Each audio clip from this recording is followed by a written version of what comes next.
Assalamualaikum warahmatullahi wabarakatuh. Perkenalkan, nama saya Sahal Afham Adib dengan NIM 1707619040. Saya dari kelompok 6 akan mempresentasikan materi tentang Bank Perkreditan Rakyat bersama dengan teman-teman saya. Pertama-tama, izinkan saya memperkenalkan teman-teman saya terlebih dahulu. Perkenalkan, nama saya Dinda Puspitasari dengan NIM 1707619015. Nama saya Mahdari Daulia dengan NIM 17076199035. Apa itu Bank Perkreditan Rakyat? Menurut Undang-Undang Nomor 10 Tahun 1998 tentang Perbankan, Bank Perkreditan Rakyat adalah bank yang melaksanakan kegiatan usaha secara konvensional atau berdasarkan prinsip syariah, yang dalam kegiatannya tidak memberikan jasa dalam lalu lintas pembayaran. Sedangkan menurut Herli, Bank Perkreditan Rakyat adalah lembaga keuangan bank yang hanya menerima simpanan dalam bentuk tabungan, deposito berjangka, atau bentuk lainnya yang dipersamakan dengan itu, dan menyalurkan dana untuk meningkatkan taraf hidup masyarakat yang melakukan kegiatan usaha melalui prinsip konvensional atau berdasar prinsip syariah yang dalam kegiatannya tidak memberikan jasa dalam lalu lintas pembayaran. Singkat dari kelompok kami, Bank Perkreditan Rakyat adalah bank yang melaksanakan kegiatan usaha secara konvensional atau berdasarkan prinsip syariah yang dalam kegiatannya tidak memberikan jasa dalam lalu lintas pembayaran, yang mana dalam kegiatannya BPR jauh lebih sempit jika dibandingkan dengan kegiatan bank umum, karena BPR dilarang menerima simpanan giro, kegiatan valuta, dan perasuransian. Selanjutnya ada tujuan BPR. Apa sih tujuan BPR itu? BPR mempunyai tujuan yaitu untuk menunjang kegiatan pembangunan nasional dalam rangka meningkatkan pemerataan, pertumbuhan, dan stabilitas ekonomi nasional ke arah terwujudnya kesejahteraan rakyat banyak. BPR juga mempunyai kegiatan usaha. Salah satunya yang pertama, menghimpun dana dari masyarakat dalam bentuk simpanan berupa deposito berjangka, tabungan, atau bentuk lainnya yang dipersamakan dengan itu. Yang kedua, memberikan kredit. Yang ketiga, menyediakan pembiayaan dan penempatan dana berdasarkan prinsip syariah, sesuai dengan ketentuan yang ditetapkan oleh Bank Indonesia. Yang keempat, menempatkan dananya dalam bentuk sertifikat Bank Indonesia, deposito berjangka, sertifikat deposito, atau tabungan pada bank lainnya. Namun, ada juga kegiatan usaha yang dilarang untuk dilakukan oleh BPR, seperti tidak boleh menerima dana dari masyarakat yang disimpan dalam bentuk simpanan giro, tidak boleh mengikuti kegiatan jasa lalu lintas pembayaran, tidak boleh melakukan kegiatan usaha perdagangan valuta asing, tidak boleh melakukan kegiatan usaha perasuransian, dan tidak boleh melaksanakan kegiatan usaha lain di luar kegiatan usaha yang telah ditetapkan dalam undang-undang. Fungsi BPR atau Bank Perkreditan Rakyat. Yang pertama, memberikan pengetahuan terhadap masyarakat luas mengenai perbankan. Masih banyak masyarakat awam yang tidak tahu fungsi atau tugas bank utamanya jenis BPR atau Bank Perkreditan Rakyat.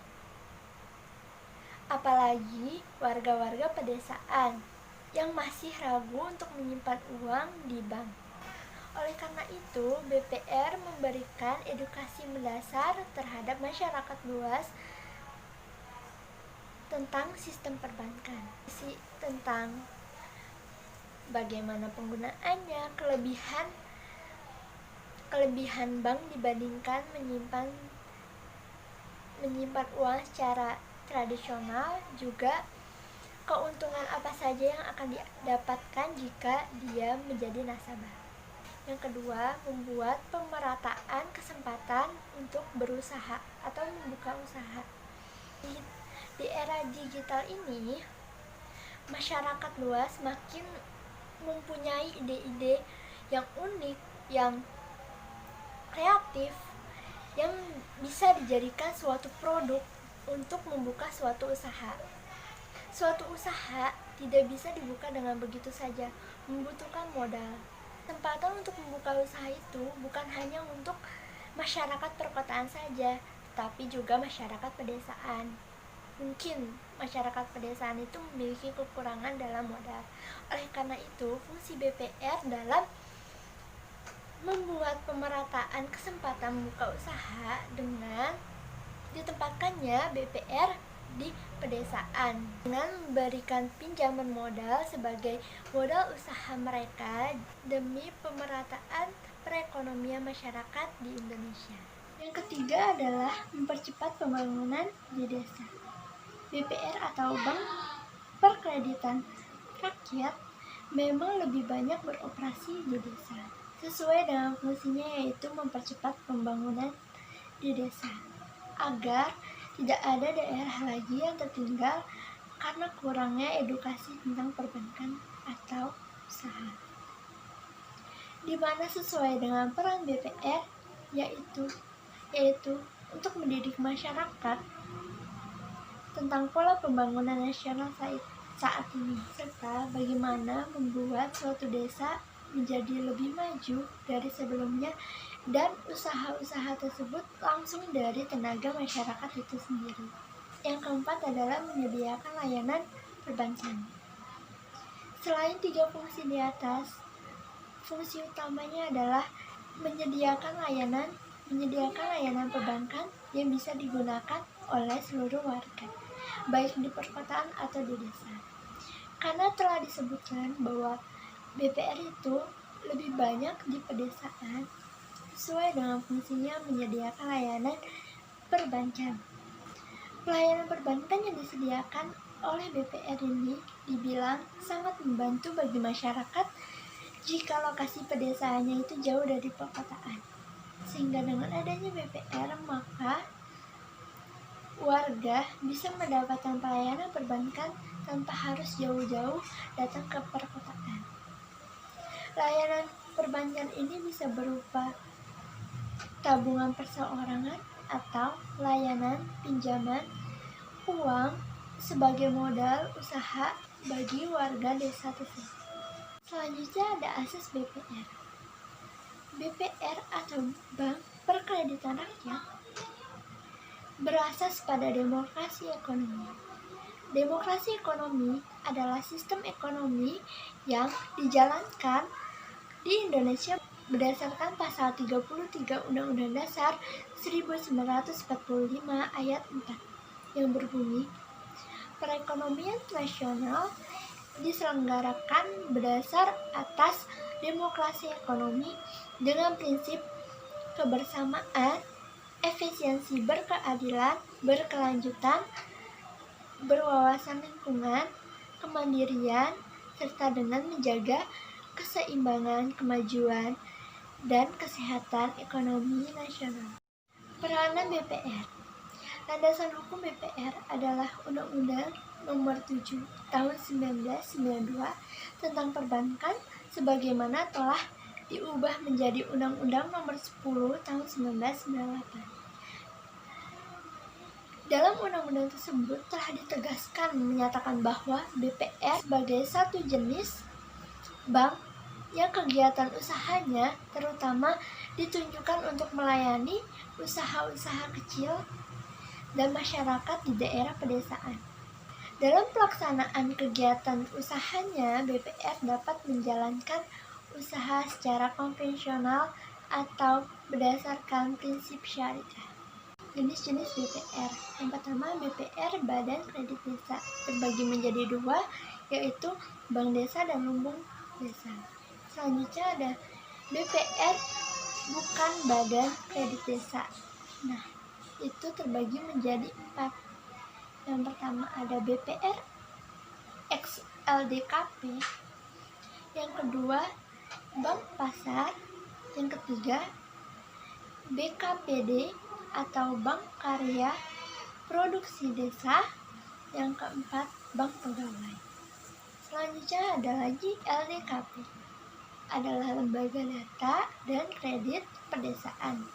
Nah, di sini juga dibagi menjadi 4. Yang pertama, perusahaan desa, yang kedua koperasi, yang ketiga perseroan terbatas, dan yang keempat ada bentuk lain yang ditetapkan dalam peraturan perundang-undangan. Kita lanjut ke contoh BPR. BPR itu contoh-contohnya seperti bank syariah, bank KPU Dana, bank konvensional, bank Supra, dan bank Wijaya Mulia Sentosa.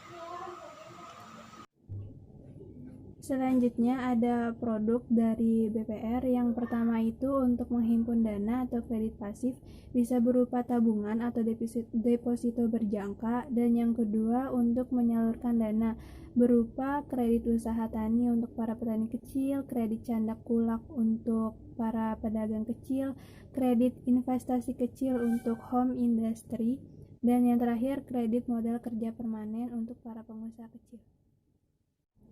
Selanjutnya ada kepemilikan dari BPR. Menurut Undang-Undang Nomor 10 Tahun 1998 Bagian ketiga tentang kepemilikan menyatakan bahwa ada 3 pasal yang mengatur tentang kepemilikan BPR. Ada dari pasal 23, pasal 24, dan pasal 25. Pasal 23 ini menyatakan bahwa BPR hanya dapat didirikan dan dimiliki oleh warga negara Indonesia, Badan Hukum Indonesia yang seluruh pemiliknya warga negara Indonesia, pemerintah daerah, atau dapat dimiliki oleh ketiganya. Selanjutnya di pasal 24 berbunyi bank umum dan BPR yang berbentuk hukum koperasi, kepemilikannya diatur berdasarkan ketentuan dalam undang-undang tentang perkoperasian yang berlaku. Dan terakhir, pasal 25 menyatakan bahwa bank umum dan BPR yang berbentuk hukum perseroan terbatas, sahamnya hanya dapat diterbitkan dalam bentuk saham atas nama. Selanjutnya yaitu ada alokasi kredit BPR. Dalam memberikan kredit, BPR harus mempunyai keyakinan atas kemampuan dan kesanggupan dari debitur untuk melunasi utangnya sesuai dengan perjanjian. Selanjutnya yang kedua, dalam memberikan kredit, BPR harus memenuhi ketentuan dari Bank Indonesia mengenai batas maksimum pemberian kredit, pemberian jaminan, atau hal serupa yang dapat dilakukan oleh BPR kepada peminjam atau sekelompok peminjam, termasuk kepada perusahaan yang setara dengan BPR.